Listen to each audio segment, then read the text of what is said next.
Mesdames et messieurs, accueillez votre présentatrice pour ce soir, Sylvie Raté. Merci.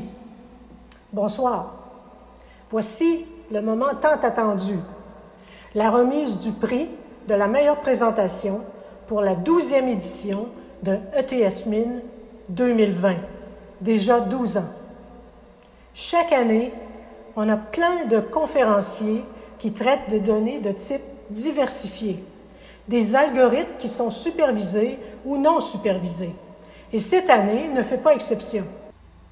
En effet, cette année, le programme couvrait des techniques de forage de texte avec les présentations de Martial Evanel sur la catégorisation des textes relatifs au COVID-19, celle de Riem sur l'analyse de sentiments sur les avis issus d'Amazon, celle de Bryce et Basile sur l'élaboration d'un système de questions-réponses pour la langue française. Le programme couvrait également le pré-traitement intensif des données à l'aide des données ouvertes de la Ville de Montréal. Pas moins de 3 présentations couvraient cet aspect. L'analyse et la prédiction des accidents par Joël, Guillaume et André Tsara. L'examen du profil des collisions par Hamelin et Mohamed et l'exploration des données des crimes à Montréal par Marie-Ève et Abdelhadi. 5 présentations couvraient le domaine médical. La détermination automatique de l'indice de Risser par Eddy, la classification des radiographies pour détecter la pneumonie par Emna, les diagnostics de maladies cardiovasculaires par Antoine, mais également par Quentin. Et finalement, la prédiction de la progression de la maladie de Parkinson par Marie-Philippe et Félix. Les données du recensement américain sont analysées par Moussen. Moussen a dû réaliser un tour de force en suivant son cours à distance à partir de la Jordanie. Adrien et Martin proposent une détection des émotions dans la voix. Comme on le voit, les types sont très diversifiés. Mais il nous manque les données temporelles. Elles ne sont pas en reste. Elles ont été attaquées de front par Louis et David dans leur analyse et prédiction des évolutions des titres boursiers.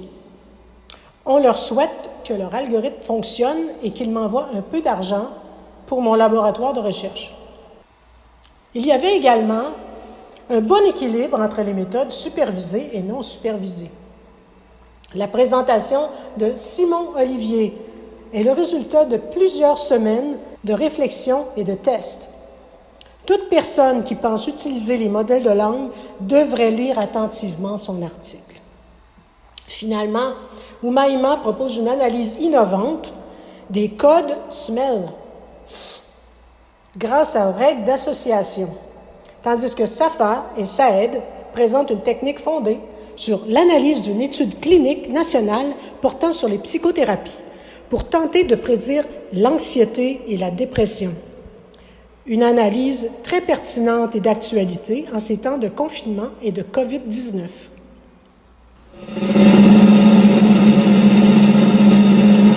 Et l'équipe gagnante est... Attendez, je dois vous expliquer d'abord comment l'Académie s'y prend pour prendre une décision. C'est jamais facile, mais il faut ce qu'il faut. Dans un premier temps, on procède à une présélection.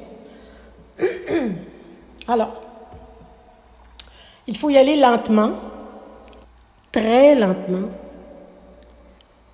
et peu à peu, on peut en arriver de manière, totalement aléatoire en ce qui concerne l'ordre dans lequel les noms disparaissent.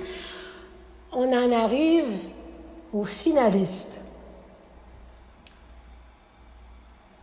Voici donc nos 4 équipes finalistes.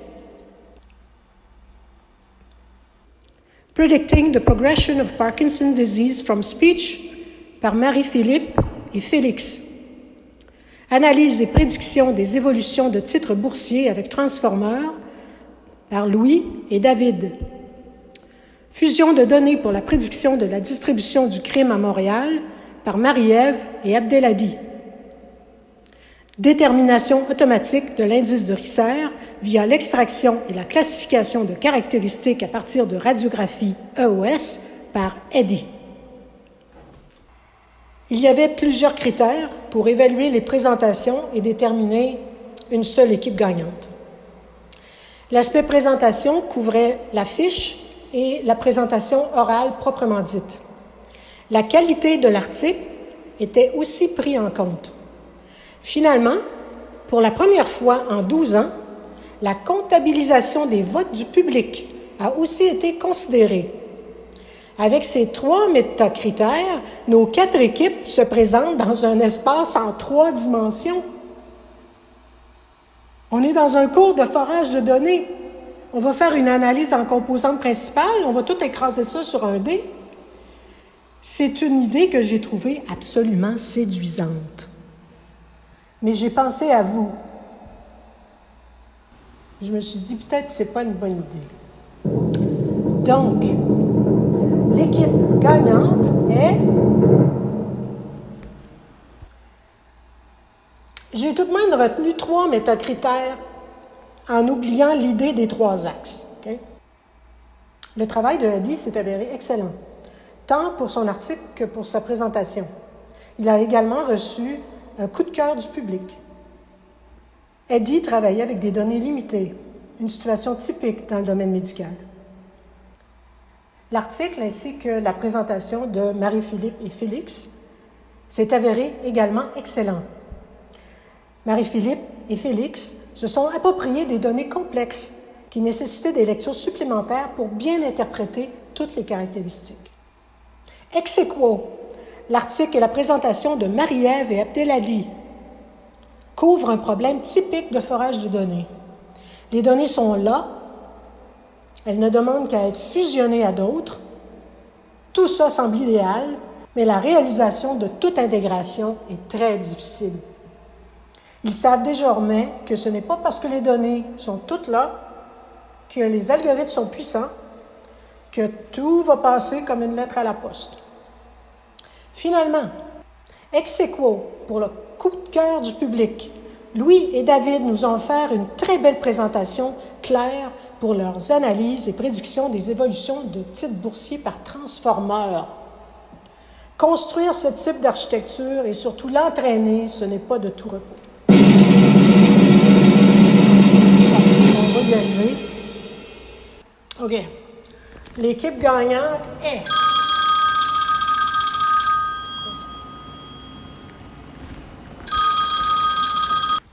Allô? Un moment. Allô, oui? Oui, mais là, c'est parce que je suis en train de présenter, là. Oui. Qu'est-ce que les Olympiques viennent faire là-dedans? Oui, effectivement. En fait, j'ai rien contre, sauf que, est-ce que c'est conforme? Non, je comprends tout à fait, mais je veux pas que ça revienne non plus. OK, si tout est conforme, oui, c'est une excellente suggestion, merci. Bonsoir. Une excellente nouvelle, une fantastique nouvelle. On me demande pourquoi il y a juste un seul gagnant. Aux Olympiques, il y a 3 médailles. C'est donc dans cet esprit digne du baron de Coubertin que j'annonce gagnant de cette 12e édition ETS Mines 2020. Louis Caron et David Chakroun pour l'analyse et prédiction des évolutions de titres boursiers avec Transformeur. L'équipe recevra $100. La seconde place appartient ex aequo à l'équipe formée de Marie-Ève Leboutillier et Abdelhadi Fekar pour fusion de données pour la prédiction de la distribution du crime à Montréal. Et l'équipe formée de Marie-Philippe Gill et Félix Blier pour Predicting the Progression of Parkinson Disease from Speech. Chaque équipe recevra $200. Finalement, la première place pour cette 12e édition de ETSMIN 2020 va à Eddie Magnid pour son travail sur la détermination automatique de l'indice de Risser via l'extraction et la classification de caractéristiques à partir de radiographie EOS. Il recevra 300 $. Eh bien, nous voici à la fin. Félicitations aux équipes gagnantes. Si vous désirez que votre vidéo sur YouTube devienne publique, envoyez-moi un courriel à mon adresse à l'école. Merci à tous et toutes pour cette session réussie, malgré tout, malgré le COVID-19. Et si vous me voyez dans un parc ou dans la rue à Montréal, faites-moi signe à distance. J'aimerais bien vous voir en vrai. Et comme le dit si bien Martial, à la fin de sa présentation avec Vanel, portez un masque. Bonsoir et bonne fin d'été. Au revoir. Là, il faut que j'enlève mes chaussures.